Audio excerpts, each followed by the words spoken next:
ጤና ይስጥልን እንደምንላችኋል ውድ ተመልካቾቻችን ከአባይ ቴሌቪዥን የሚተላለፍላችሁ የዕለተ ረቡዕ መጋቢት 9 ቀን 2018 የዜና ላፍታ የመረጃ ሰዓታችን ተጀምሯል። የትግራይ ወጣቶች ጦርነት በቃን የሚል ድምጽ እያሰሙ ነው ያሉት አቶ ጌታቸው ረዳ በህወሓት ቡድን ላይ በተደራጀ መልኩ ተጽዕኖ መፍጠር ያስፈልጋል ሲሉ መግለጻቸውን፣ በሁሉም ክልሎች በተደረገ ቁጥጥር በህገወጥ የነዳጅ ግብይት ስራ ላይ የተሰማሩ አካላት በቁጥጥር ስር እየዋሉ መሆናቸውን የነዳጅና ኢነርጂ ባለስልጣን ማስታወቁን፣ እንዲሁም የኢትዮጵያ ብሔራዊ ምርጫ ቦርድ በአካል ለሚደረግ የምርጫ ምዝገባ የብሔራዊ መታወቂያ ካርድ አስፈላጊ አለመሆኑን ማስታወቁን ጨምሮ ሌሎች መረጃዎችን ይዘናል። ከዜናዎቹ ጋር ራቢያ ከድር አብራችሁ ቆይታ አደርጋለሁ። አብራችሁን ቆዩ። የትግራይ ወጣቶች ጦርነት በቃን የሚል ድምጽ እያሰሙ ነው ያሉት አቶ ጌታቸው ረዳ በህወሓት ቡድን ላይ በተደራጀ መልኩ ተጽዕኖ መፍጠር ያስፈልጋል ሲሉ ገለጹ። በትግራይ ክልል የሚገኙ ወጣቶች የህወሓት ቡድን የጦርነት ጉሰማ በቃን በሚል ድምጽ እየተቃወሙ ነው ሲሉ የጠቅላይ ሚኒስትሩ የምስራቅ አፍሪካ ጉዳዮች አማካሪ አቶ ጌታቸው ረዳ ገልጸዋል።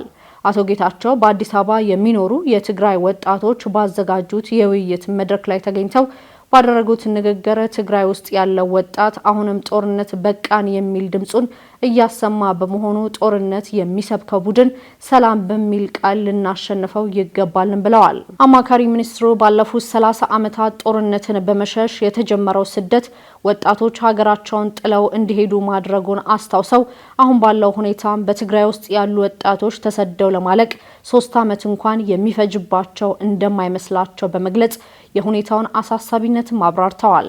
ውይይት መፍትሄ ማስገኛ ዘዴ ቢሆንም ወደ ተግባር ካልተቀየረ ልምድ ሆኖ እንደሚቀር የጠቆሙት አቶ ጌታቸው የተደራጁ ሀሳቦችን ተግባራዊ በማድረግ በጦርነት ቀስቃሾች ላይ ተጽዕኖ መፍጠር እንደሚገባም አሳስበዋል። አቶ ጌታቸው በውይይቱ ላይ የተሳተፉ ማንኛቸውም ፓርቲ ወይም አደረጃጀትን ወክለው ሳይሆን ትግራይን በማዳኑ ሂደት የሁሉም ድርሻ አስፈላጊ መሆኑን ስለሚያምኑበት እንደሆነም በመድረኩ ተናግረዋል። ጦርነትን አንፈልግም የሚለው የወጣቶች ድምጽ መቀለ ሆነ ጦርነት የሚሰብከውን የህወሓት ቡድን ሊያስደነግጠው ይችላል ሲሉ የገለጹት አማካሪ ሚኒስትሩ ወጣቱ ድምጹን ይበልጥ ማሰማትና ለሰላም መደራጀት እንዳለበትም አስገንዝበዋል።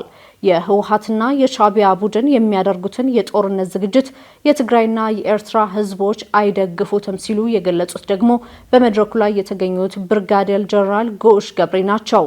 የህወሓት ቡድንን ተቃውመው ወደ አዲስ አበባ የመጡት ብርጋዴር ጀነራል ጎሽ ገብረ ትግራይን የገጠሟት ችግሮች በርካታ በመሆናቸው ችግሮቹን ለይቶ መፍትሄ መስጠት ያስፈልጋል ብለዋል። በሁሉም ክልሎች በተደረገ ቁጥጥር በህገወጥ የነዳጅ ግብይት ስራ ላይ የተሰማሩ አካላት በቁጥጥር ስር እየዋሉ መሆናቸውን የነዳጅና ኢነርጂ ባለስልጣን አስታወቀ።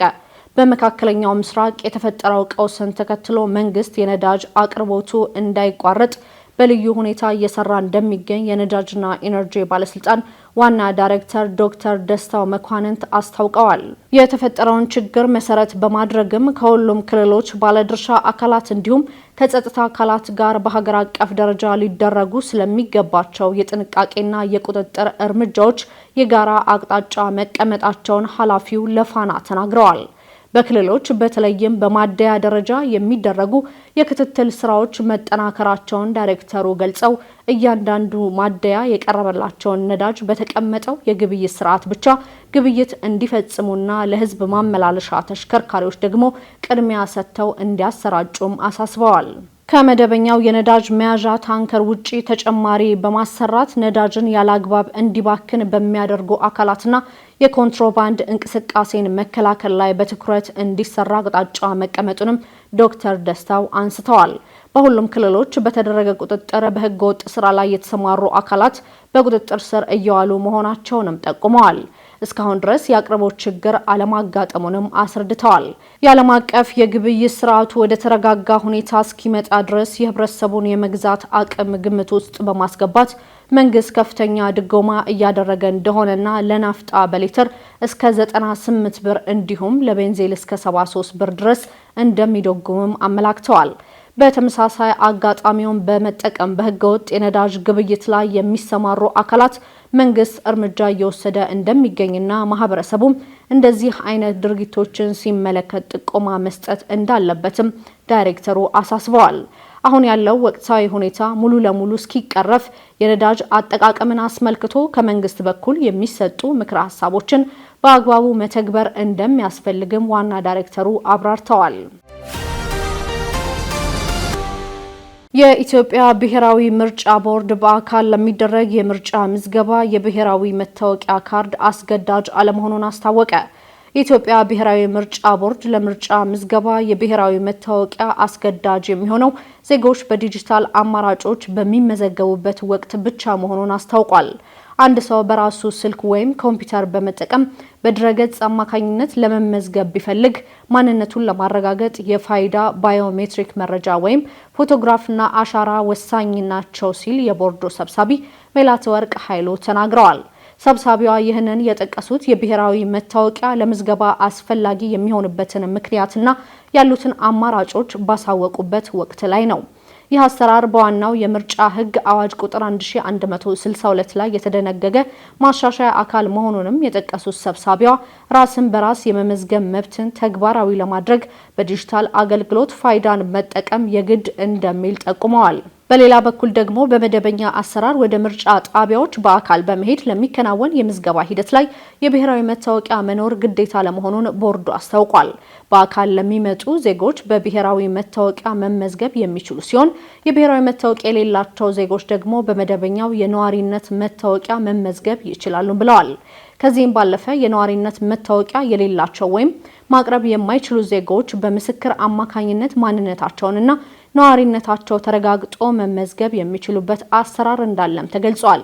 በአንዳንድ የምርጫ ጣቢያዎች አስፈጻሚዎች የብሔራዊ መታወቂያን እንደ ብቸኛ አማራጭ አድርገው በመጠቀም ምዝገባ ላይ መጉላላት እንደሚፈጥሩ የገለጸው ቦርዱ ይህ ችግር የሚመነጨው ከግንዛቤ እጥረት መሆኑንም ተናግረዋል። ቦርዱ ችግሩን ለመቅረፍም ለአስፈጻሚዎች ግልጽ የሆነ መመሪያ በመስጠት በየጊዜው ግንዛቤ የመፍጠር ስራ እየሰራ መሆኑንና በቀጣይ በአካል ለሚደረግ ምዝገባ ብሔራዊ መታወቂያ አስገዳጅ አለመሆኑንም ገልጿል። የሶማሊያ ፌዴራል መንግስት ከደቡብ ምዕራብ ሶማሊያ አስተዳደር ጋር የነበረውን ግንኙነት መቋረጡን ተከትሎ ወደ ባይዶዋ የሚያደርገውን በረራዎች አቋረጠ። የበረራ መቋረጡ የመጣው የደቡብ ምዕራብ ሶማሊያ አስተዳደር የፌዴራል መንግስቱ በውስጥ ጉዳይ ጣልቃ እየገባ ነው በሚል ከሞቃዲሾ ጋር የነበረውን የፖለቲካና የትብብር ግንኙነት በይፋ ማቋረጡን ባሳወቀ በጥቂት ሰዓታት ውስጥ መሆኑም ተዘግቧል። ማክሰኞ መጋቢት 8 ቀን 2018 ጠዋት ጀምሮ የንግድ የመንገደኞች አውሮፕላኖች ባይዶዋ ላይ ማረፍ እንዳልቻሉና በእገዳ ወቅትም የተባበሩት መንግስታት ድርጅትና የጭነት በረራዎች ብቻ እንዲንቀሳቀሱ መፍቀዱን ሂራን ሚዲያ ዘግቧል። የክልላዊ አስተዳደሩ ከፍተኛ ባለስልጣን የሆኑት ኤልያስ አሊኖር በሰጡት መግለጫ የሶማሊያ መንግስት የመንገደኞች አውሮፕላኖች ባይዶዋ እንዳይገቡ አግዷል ብለዋል። ማክሰኞ ጠዋት 12 ሰዓት ላይ ሰዎች ወደ አውሮፕላን ማረፊያ ቢገቡም እስካሁን እንዲነሱ አልተፈቀደላቸውም። የበረራ ፍቃድ ተሰጥቶ የነበረ ቢሆንም ቀጠሮ የተያዘለት የመንገደኞች በረራ ተሰርዞ ወደ ቀጣይ ቀን ተላልፏል ነው ያሉት። የደቡብ ምዕራብ ሶማሊያ ፕሬዝዳንታዊ ቤተ መንግስት የኮሚኒኬሽን ዳይሬክተር መሐመድ አሊ ኢብራሂም በበኩላቸው የሶማሊያ ህዝብ በህዝብ አውሮፕላን ማረፊያ ውስጥ እንዲታገት መደረጉ አሳፋሪ ነው ብለዋል። የሲቪል አቪዬሽን ባለስልጣንና የስልጣን ዘመናቸው አጭር የሆነው ፕሬዝዳንቱ ከእንዲህ መሰል ድርጊቶች መታቀብ አለባቸው። ይህ የታሪክ ጠባሳ ሆኖ የሚታወስ ክስተትም ነው ብለዋል። የክልሉ መስተዳድር ባወጣው መግለጫ የፌዴራል ባለስልጣናት ባለፉት ወራት በግዛቱ ውስጥ የማህበራዊ ትስስርን የሚያደርጉና የክልሉን የአስተዳደር ስርዓት የሚሸረሽሩ ወታደራዊ እንቅስቃሴዎችን ሲያደርጉ ቆይተዋል ሲልም ከሷል። በተጨማሪም የፌዴራል ካቢኔ አባላት በክልሉ የጸጥታ የኢኮኖሚና የአስተዳደራዊ ጉዳዮች ላይ በቀጥታ እጃቸውን ያስገባሉ ማለቱንም ዘገባው አክሏል።